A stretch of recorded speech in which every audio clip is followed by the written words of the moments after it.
NASA astronauts Butch Wilmore and Suni Williams finally returned to Earth in a SpaceX capsule on Tuesday.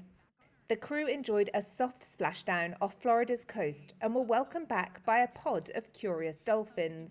Their return caps a protracted space mission that was fraught with uncertainty, technical problems, and political spectacle.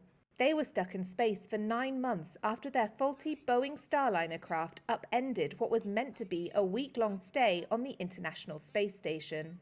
Issues with the Starliner's propulsion system led to cascading delays to their return home. Then the mission got caught up in politics after it captured the attention of US President Donald Trump. He called for a quicker return of Wilmore and Williams when he took office.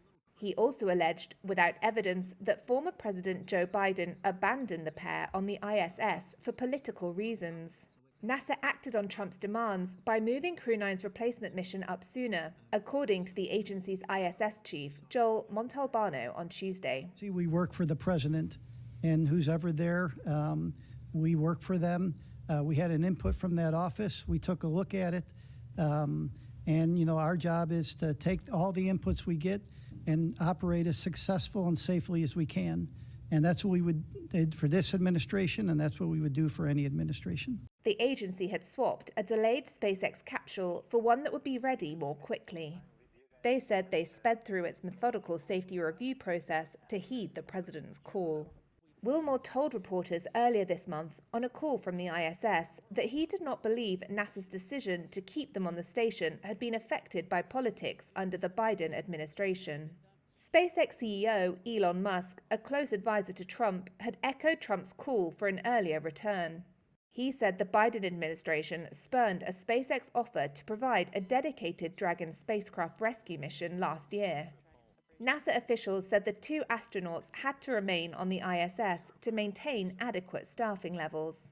They said they did not have the budget or the operational need to send a dedicated rescue spacecraft. Crew Dragon flights cost between $100 million to $150 million. Boeing had hoped Starliner would compete with the SpaceX capsule, but this mission has thrown its development future into uncertainty.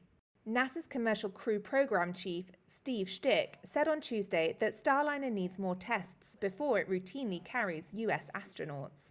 We're certainly looking at Starliner very carefully. We're in the process of looking at that vehicle, looking at the helium system. We've got some candidate seals that we're going to replace. We'll get into some testing here over the summer timeframe with what we call an integrated doghouse at White Sands.